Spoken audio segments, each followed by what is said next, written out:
يا أيها النبي إنا أرسلناك شاهدا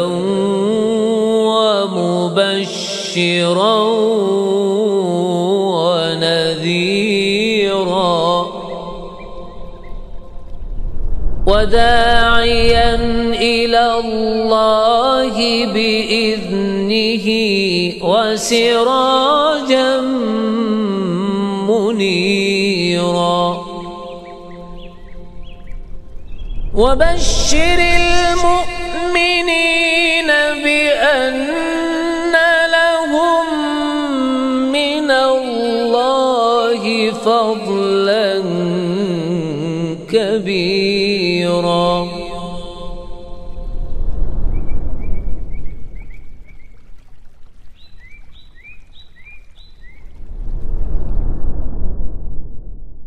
Allah Ta'ala itu maha awal tanpa permulaan, maha pertama, maha awal tanpa permulaan, daimun bila intiha, selalu ada tanpa akhiran.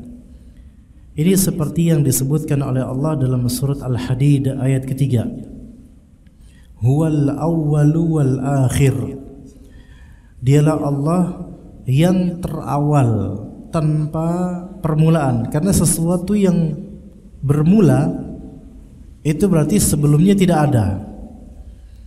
Sesuatu yang bermula berarti sebelumnya tidak ada. Dan Allah tidak begitu. Allah itu maha awal tanpa ada permulaan, dan wal akhir, maha paling akhir, maha akhir tanpa ada akhiran, tanpa ada selesainya. Maka dalam hadis Nabi SAW, ya, hadis riwayat Muslim, di antara doa Nabi SAW, Allahumma antal awwalu falaysa qablaka syai'. Ya Allah, engkaulah yang maha awal, maka tidak ada sesuatu pun sebelum engkau. Wa antal akhiru falaysa ba'daka syai'. Dan engkau adalah yang maha akhir dan tidak ada sesuatu setelah engkau. Artinya Allah Ta'ala tidak tersifati dengan bermula yang sebelumnya tidak ada, atau tidak tersifati dengan berakhir yang setelahnya tidak ada. Tidak, itu makhluk, yang seperti itu makhluk, ya. Maka dikatakan qadimun bila ibtida, daimun bila intiha. Kenapa beliau menyinggung sifat-sifat ini, al-awwal dan al-akhir, al-akhir? Kadang terbetik pertanyaan di benak manusia, sebelum Allah itu ada siapa? Nah, ini pertanyaan dari syaitan. Maka kita katakan sesuai dengan ayat Al-Quran, huwal awwal wal akhir. Allah maha pertama, tidak ada sebelumnya sesuatu. Yaitu dalam hadits Nabi, Allahumma antal awwalu falaysa qablaka syai'. Enggak ada sesuatu pun sebelum engkau ya Allah. Ya, enggak ada sesuatu itu pun yang mendahului keberadaanmu ya Allah. Nah, kemudian kadang juga ada pikiran begini, coba. Ada syubhat seperti ini. Dunia ini fana, itu jelas. Semua yang di dunia ini pasti akan mati. Kullu nafsin dha'iqatul maut, mati di dunia ini nanti semua orang. Kalau umatnya Nabi Muhammad kisaran 60 sampai 70 standar paling mentoknya. Boleh jadi ada yang sampai 90, 100 mungkin, tapi itu jarang sekali. Tapi intinya bakal mati. Kullu nafsin dha'iqatul maut. Enggak ada yang abadi. Oke. Tetapi kemudian kan namanya nyawa atau ruh itu kelak ke alam barzakh. Jasad ini akan hancur di telan bumi, tapi ruh akan ada di alam barzakh. Kemudian ruh dan jasad akan dibangkitkan di alam akhirat untuk dihitung amalannya, apakah dia ke surga atau ke neraka. Akan ada pertanyaan dan mungkin sudah pernah tertanyakan di benak masing-masing, atau boleh jadi kelak akan ditanya kita seperti ini, Mas, kalau misalnya surga itu kekal enggak? Neraka itu kekal enggak? Kaedahnya orang yang masuk surga enggak mungkin keluar. Pasti abadi di surga, kekal di surga. Orang yang masuk neraka ada yang bakal keluar dan ada yang abadi di neraka. Yang abadi di neraka adalah orang-orang yang kufur kepada Allah, bukan muslim, atau orang-orang munafik dengan kemunafikan besar. Ini abadi di neraka. Adapun orang beriman yang ahli maksiat, yang tidak Allah ampuni, ke neraka dulu, nanti ujung-ujungnya ke surga dan akan abadi di surga. Sekarang kita tahu konsepnya. Fariqun fil jannati wa fariqun fis sa'ir. Satu golongan manusia ada di surga abadi, satu golongan manusia ada di neraka abadi. Selamanya. Berarti orang-orang ini kekal dong. Iya. Berarti surga dan neraka itu kekal dong. Iya. Mulai tahu nggak arahnya kemana jemaah? Lalu bagaimana dengan huwal awwal wal akhir? Allah itu maha pertama dan maha terakhir, yang tidak ada sesuatu pun setelah Allah. Artinya Allah itu maha kekal, abadi selamanya. Kata Allah, wa tawakkal 'alal hayyil ladzi la yamut. Bertawakallah kepada Allah yang maha hidup dan tidak akan mati. Berarti Allah punya sifat abadi, kekal. Baik. Manusia yang di surga juga punya sifat abadi dong kalau gitu. Iya. Manusia yang masuk neraka selama-lamanya juga punya sifat abadi selama-lamanya di neraka. Iya. Lah, berarti Allah dengan semua ini sama-sama abadi dong. Nah, paham nggak di sini? Gimana cara menjawabnya? Boleh jadi nanti orang-orang yang mengingkari adanya surga neraka itu mereka menyerang pemikiran kita lewat sini. Sampai sini kita bingung jawabnya. Bukankah Allah itu kekal, kata antum, abadi? Betul. Antum percaya nggak ada surga akhirat? Percaya. Surga neraka? Percaya.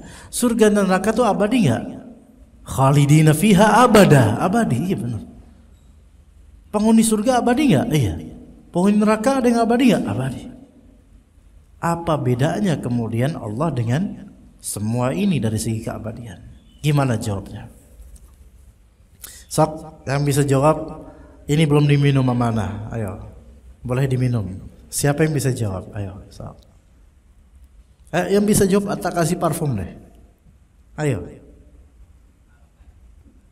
Silakan.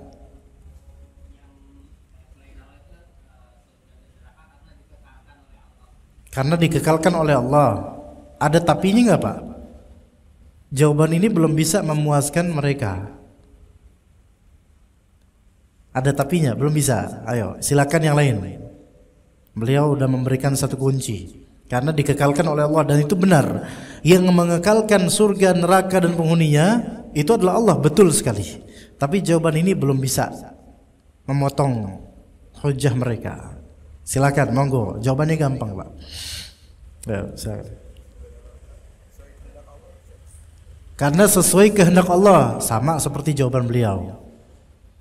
Bahwasanya itulah yang Allah kehendaki, itulah yang Allah inginkan, sama jawabannya. Tapi kita belum bisa memotong. Kita cuma bisa, berarti kita bisa jawab, ya terserah Allah kali. Mau diabadin apa enggak? Iya betul, terserah Allah. Tetapi kan berarti di sini kan ada kesamaan. Allah kekal, manusia kekal. Ya, ayo gimana? Silakan. Betul, betul, betul. Surga adalah Allah penciptanya, neraka Allah penciptanya. Surga kekal Pak ya? Betul, ada awalnya, betul. Tapi kita ngomongin di akhirannya, kan nggak ada akhirannya kan? Abadi kan? Di situ itu masalahnya. Kalau awalnya iya kita sepakat Pak. Manusia juga ada awalnya, tapi kan manusia abadi di neraka atau di surga. Gimana jawabnya? Ini bapak-bapak udah bagus, masya Allah. Cuman belum kena.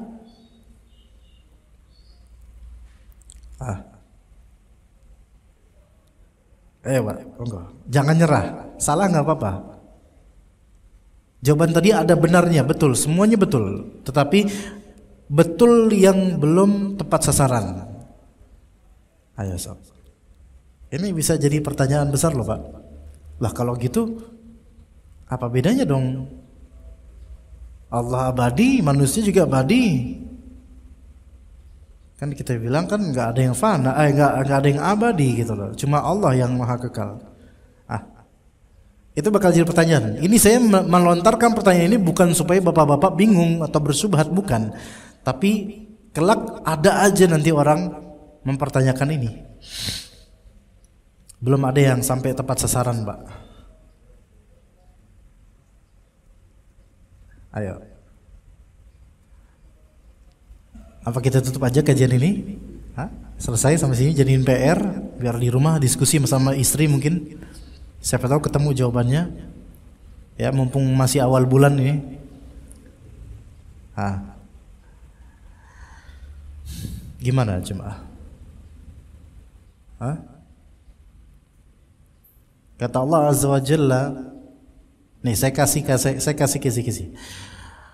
Kata Allah, wa yabqa wajhu rabbika dzul jalali wal ikram.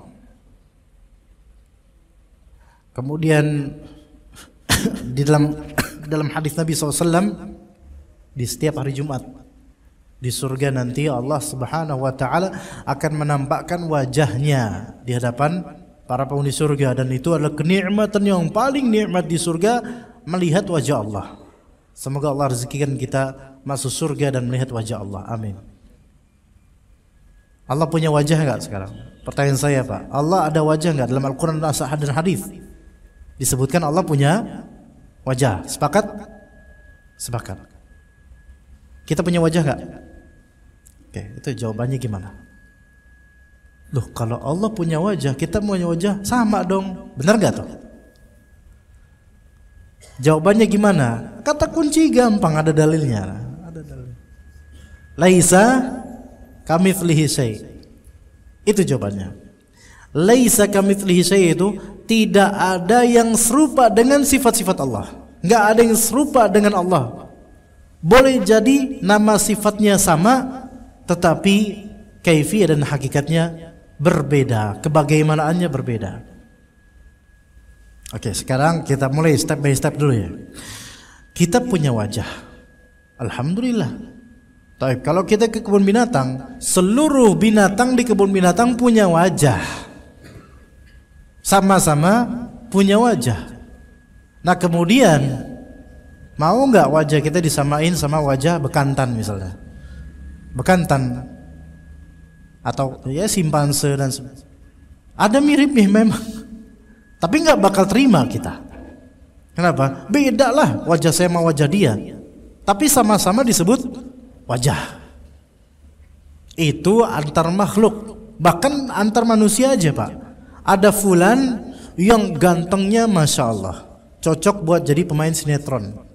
Tapi ada fulan yang qaddarallah ya, wajahnya kalau orang lihat langsung istighfar atau Allahul Musta'an gitu. Cocok juga main sinetron ya, tapi beda tugas ya. Disamain nggak matching, itu antar manusia loh Pak, nggak bisa disamain walaupun sama-sama wajah. Oke. Antar manusia saja tidak bisa plek disamain. Bagaimana dengan sifat wajah Allah? Tidak ada yang serupa, tidak ada yang sama dengan sifat Allah, dengan Allah Azza wa Jalla. Oke, sampai sini paham ya? Allah punya tangan? Iya, Allah punya tangan.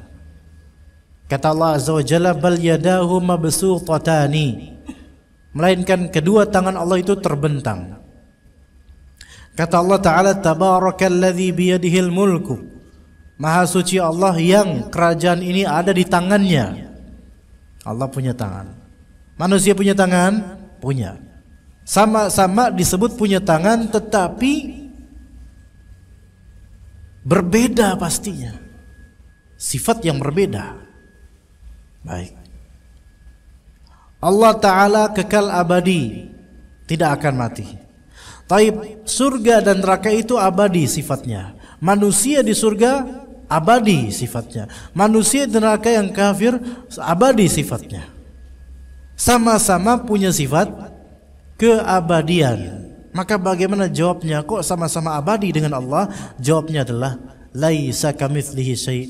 Keabadian Allah dengan keabadian makhluk tetap ada perbedaan yang mana itu tidak kita ketahui sekarang. Jangankan kita ketahui, kita sampai alam barzakh aja belum nyampe kita. Apalagi alam akhirat yang mana sehari itu bisa puluhan ribu tahun nilainya, panjangnya dengan alam dunia ini. Maka itu jawabannya jemaah. Kalau ditanya sama-sama abadi, iya dari segi sebutan, tetapi bagaimana keabadiannya pasti berbeda, karena sifat Allah, sifat abadi kekalnya Allah tidak akan sama dengan sifat kekalnya makhluk. Itu jawabannya.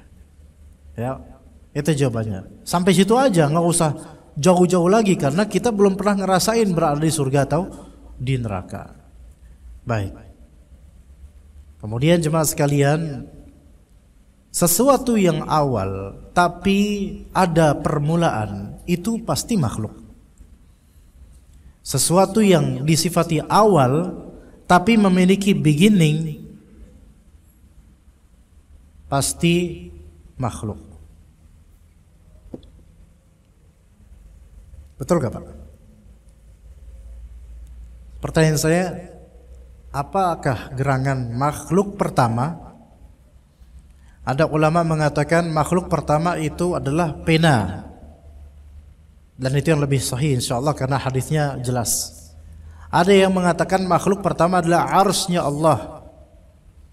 Alhamdulillah. Ya. Tapi yang lebih tepat adalah pena. Apakah sebelum ada pena tidak ada pena? Ya, jawab. Ini pertanyaan muter nih, filsafat. Apakah sebelum ada pena tidak ada pena? Jawab. Benar gak? Apakah sebelum ada pena tidak ada pena? Sama seperti apakah sebelum ada antum tidak ada antum? Sama, iya, benar, tidak ada.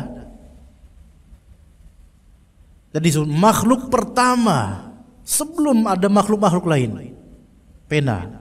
Taib. Sebelum ada pena, ada nggak pena itu? Nggak ada. Oke. Jadi segala sesuatu yang memiliki permulaan pastilah makhluk. Gitu ya. Dan Allah Subhanahu wa taala maha awal tanpa tersifati dengan permulaan. Itulah bedanya Allah dengan makhluk. Ya, begitu ya. Dan Allah Subhanahu wa taala daimun bila intiha. Selalu ya, akhir tanpa ada akhiran. Disebutkan kata Ibnu Abil Izz Al-Hanafi dalam syarahnya, fa inna nusahidu hudutsal hayawan. Kita melihat keberadaan eksistensi binatang yang sifatnya hadis. Hadis itu sesuatu yang terperbaharui, sesuatu yang eksis sebelumnya tidak eksis. Hewan, nabat, tumbuhan, ma'adin, tambang, hawadits al-jaw, yaitu perubahan cuaca, sahab, langit, matar, hujan, dan lainnya. Bangunin Pak, bangunin. Saya jangan di depan saya takutnya, nggak enak.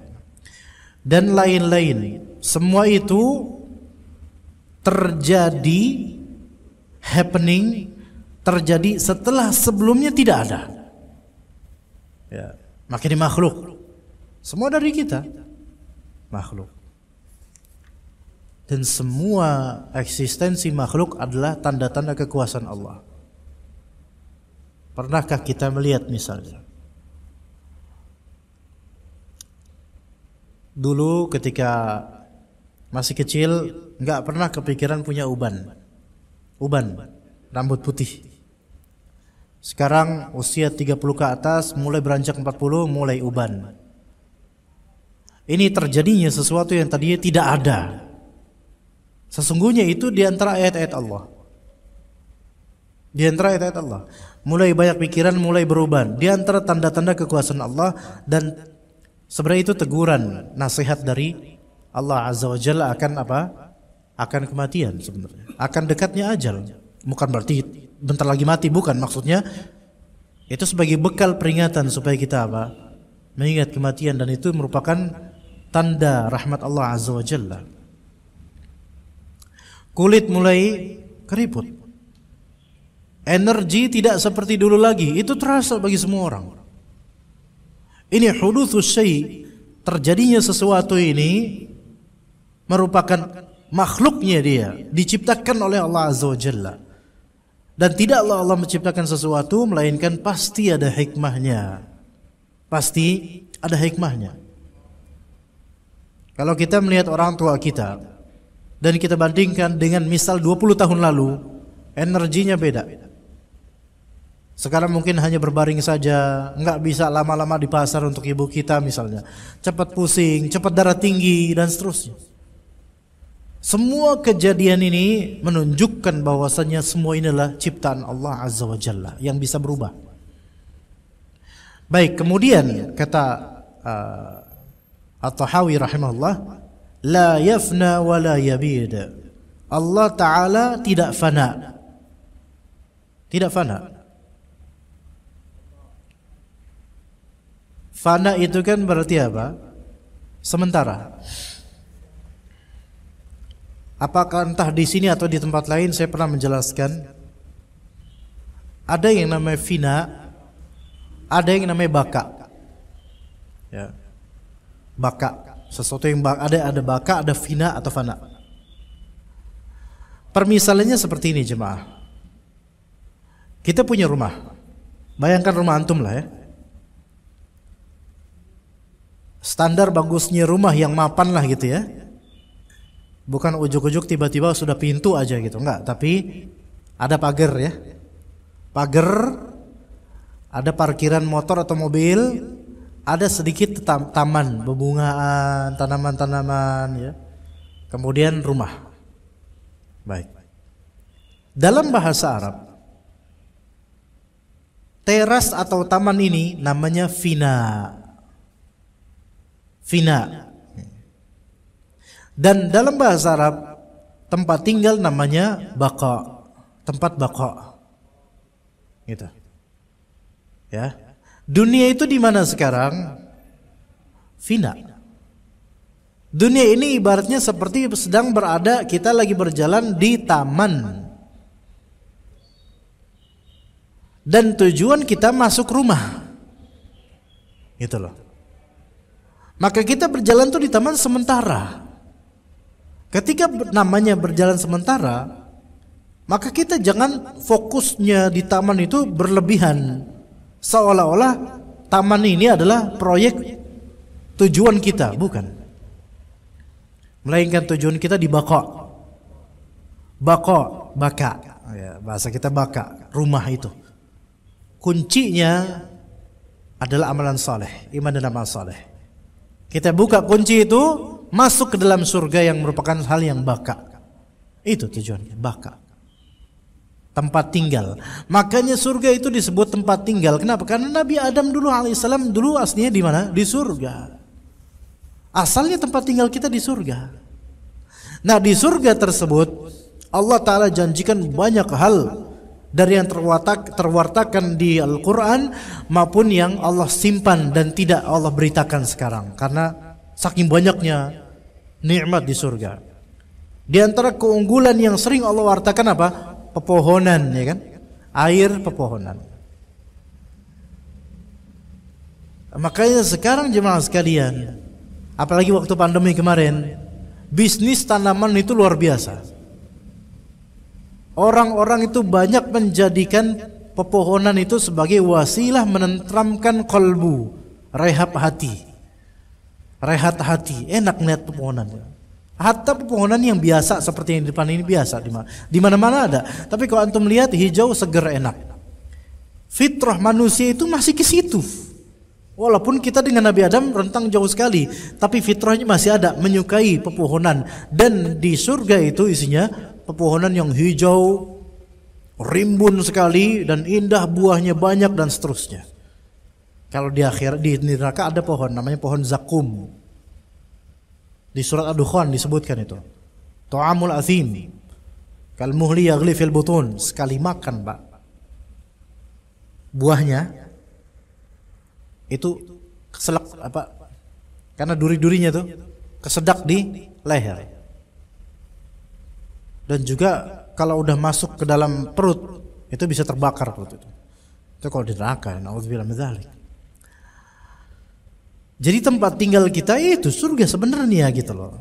Hanya saja kuncinya ada iman dan amal saleh. Itu kuncinya. Fana itu adalah hakikat dunia ini. Dan Allah tidak tersifatikan dengan fana sedikit pun. Ya, makanya kata Allah Azza wa Jalla, kullu man 'alaiha fan. Semua yang ada di muka bumi ini semuanya fana. Wa yabqa wajhu rabbika dzul jalali wal ikram. Dan tetaplah ada wajah Rabbmu yang memiliki keagungan dan kemuliaan. Baik jemaah sekalian, sekarang kita akan mempelajari kalimat berikut. Wala yakunu illa ma yurid. Ini tentang akidah yang detail dan sangat-sangat bermanfaat untuk kita tadabburi dan tafakuri di setiap detail kehidupan kita. Wala yakunu illa ma yurid. Tidaklah terjadi, tidaklah ada sesuatu kecuali sesuai keinginan Allah, kehendak Allah. Keinginan atau kehendak Allah Azza wa Jalla. Kita akan membagi di sini tentang masalah yang disebut iradatullah, keinginan Allah Azza wa Jalla.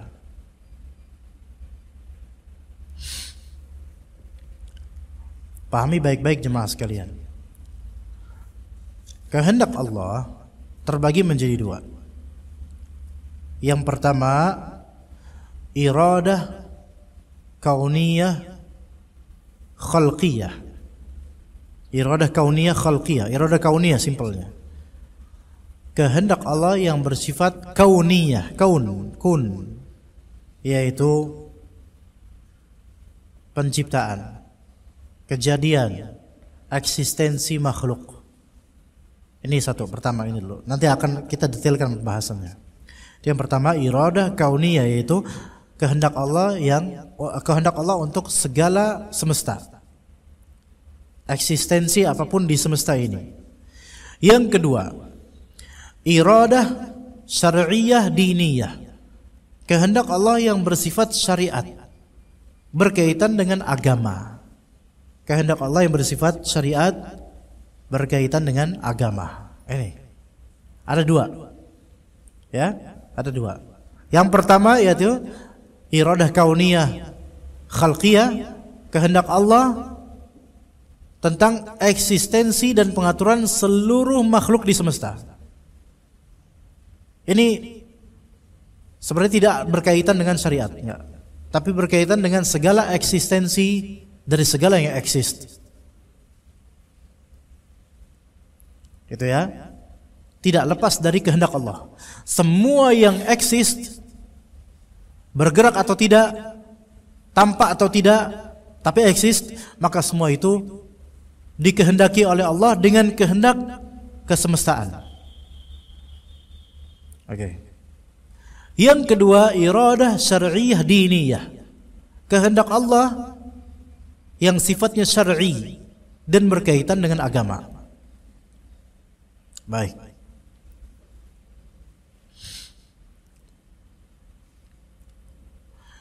Kita dengar suara kicauan burung tadi. Keberadaan burung dengan seperti itu kicauannya, dengan seperti itu jenisnya, dengan seperti itu gerakannya, dengan seperti itu makanannya, itu semua itu masuk ke dalam apa? Iradah kauniyah. Tidak ada kaitannya dengan syar'iyyah, diniyah, agama, tidak. Oke? Sekarang misalnya ada banyak sekali hal yang tidak bisa kita lihat saking mikronya hal itu. Di karpet ini boleh jadi banyak sekali bakteri dan makhluk-makhluk Allah yang kecil dan hidup yang tidak bisa kita lihat. Keberadaan semua ini masuk ke dalam kehendak Allah, iradah kauniyah. Segala sesuatu yang eksis tidak lepas dari kehendak Allah akan keberadaannya. Termasuk diri kita. Termasuk segala takdir yang terjadi pada diri kita baik maupun buruk. Enggak lepas dari kehendak Allah akan kejadiannya itu. Enggak lepas. Ya. Seseorang yang hampir tertabrak itu. Ya. Hampir tertabrak dia.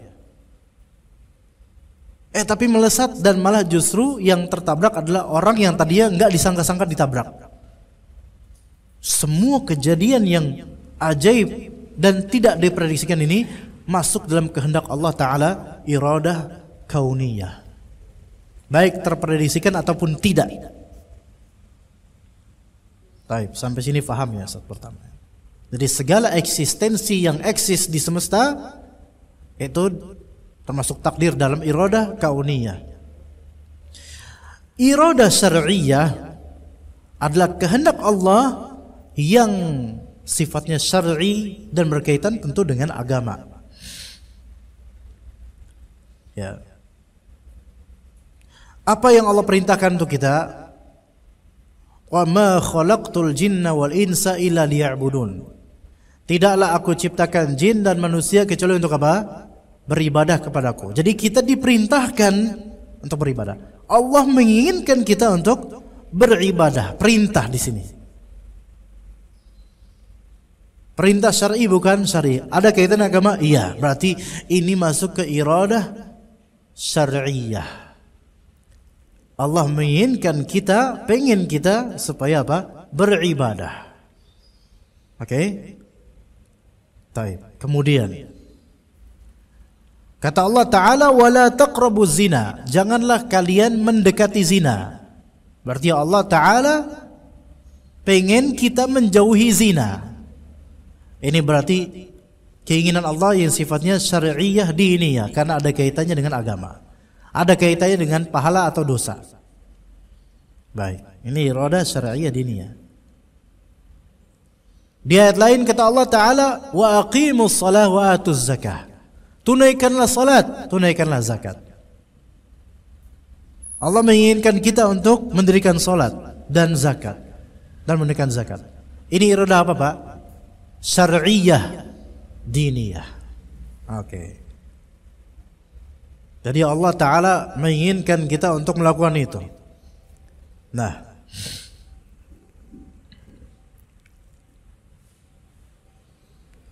kenyataannya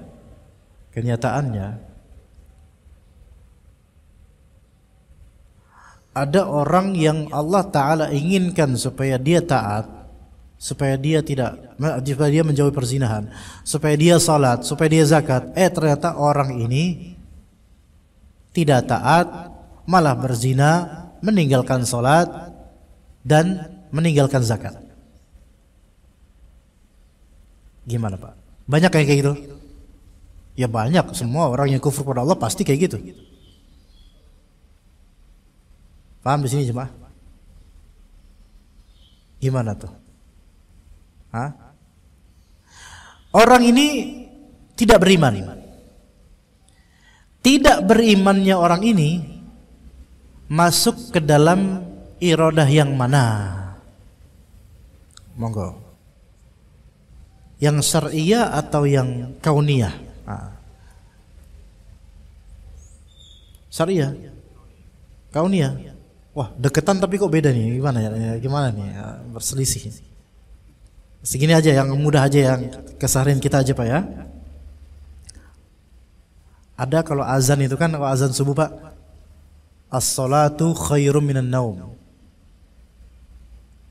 Azan subuh ya, salat itu lebih baik daripada tidur.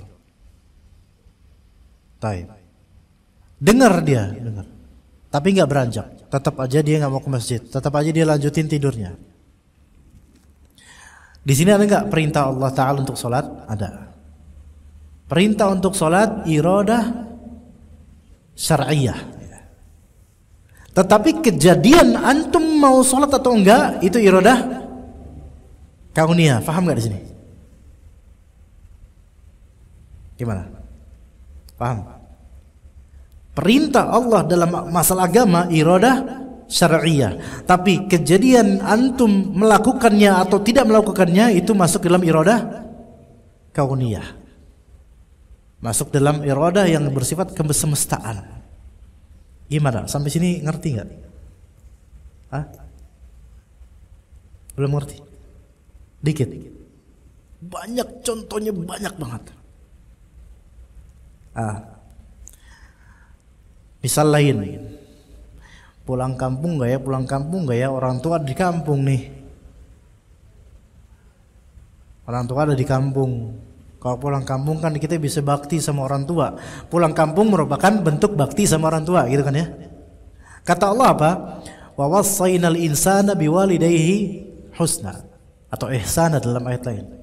Kami perintahkan orang manusia untuk berbuat baik kepada kedua orang tua. Ini perintah dari Allah ya. Berarti ini keinginan Allah enggak? Keinginan apa? Iradah syar'iyah atau kauniyah? Syar'iyah. Ada kaitan pahala atau dosa. Ya. Akhirnya antum putuskan nih karena wah, ada perintah dari Allah untuk berbuat baik pada orang tua. Bismillah, pulang kampung, pesen tiket. Seret, pesen tiket ke kampung, sampai kampung, bisa bakti sama orang tua. Semua kejadian tersebut masuk ke dalam apa? Iradah kauniyah. Gimana? Paham? Karena semua kejadian kita bisa bakti sama orang tua itu masuk ke dalam masuk ke dalam apa? Kejadian di semesta alam. Enggak lepas dari kejadian di semesta alam, berarti enggak lepas dari iradah kauniyah Allah Azza wa Jalla. Dibalik, pulang kampung enggak ya? Ada sih ayat Allah wasainal insana biwalidayhi. Tapi kalau pulang kampung butuh duit banyak nih. Enggak usah lah. Ntar kapan-kapan aja. Enggak jadi pulang kampung. Kejadian tidak jadi pulang kampung ini masuk dalam iradah kauniyah. Clear nggak kira-kira Pak? Clear ya? Clear. Masalah jenggot juga gitu Pak. Rasulullah bilang biarkanlah jenggot, maksudnya biarin. Antum nyukur atau biarin jenggot itu semua masuk dalam takdir bukan? Iya. Iradah kauniyah itu iradah takdir masuk dalam takdir. Begitu jemaah. Ya. Jadi eksistensi maksiat, eksistensi kekufuran itu semua masuk dalam takdir enggak? Iya. Masuk dalam iradah kauniyah? Iya. Sekarang Allah Subhanahu wa taala membenci iblis atau tidak? Benci iblis. Musuh Allah. Siapa yang menciptakan iblis? Allah. Baik. Iblis membangkang enggak? Membangkang. Penciptaan iblis ini masuk dalam kehendak Allah bukan? Iya, kehendak Allah. Suatu ketika Allah perintahkan semua makhluk langit, malaikat dan jin untuk sujud kepada Nabi Adam alaihissalam. Fasajadu illa iblis. Mereka semua sujud kecuali iblis. Melanggar dia.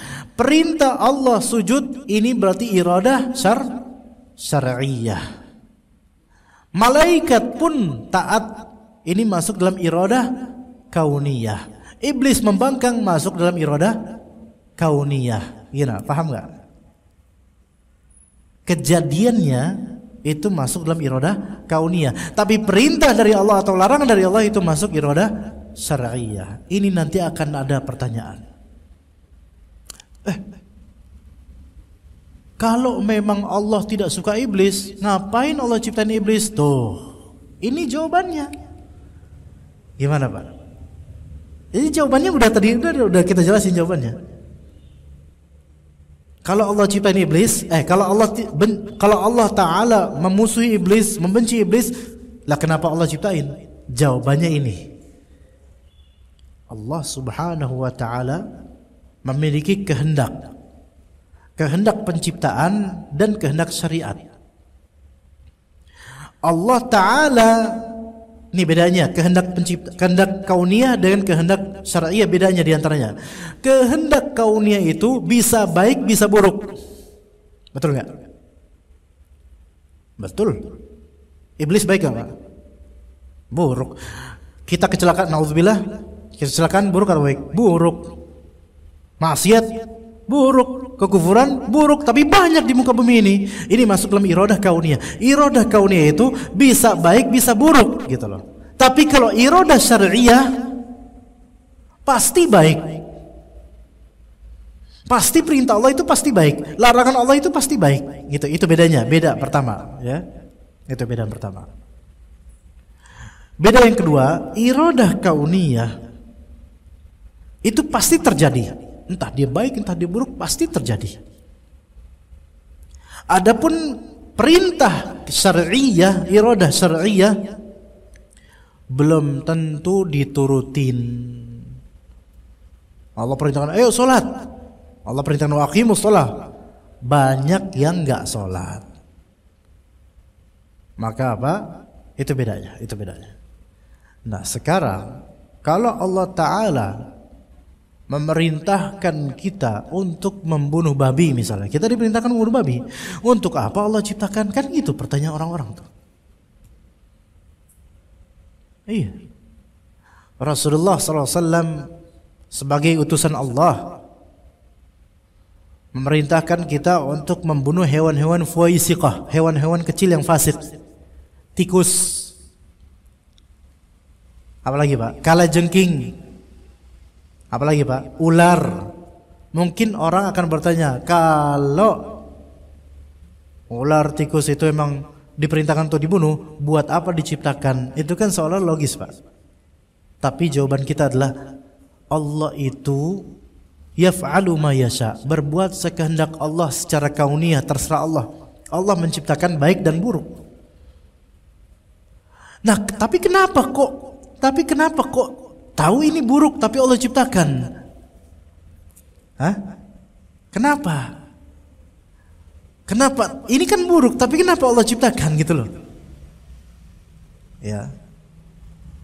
Misalnya ada orang anti-Islam, ya, bilang, teologi Islam gimana ketuhanannya? Kalau memang Allah itu anggap itu buruk, kenapa Allah ciptakan? Yang gak usah diciptain sekalian gitu loh. Jawabannya kita bisa balik dengan beberapa cara.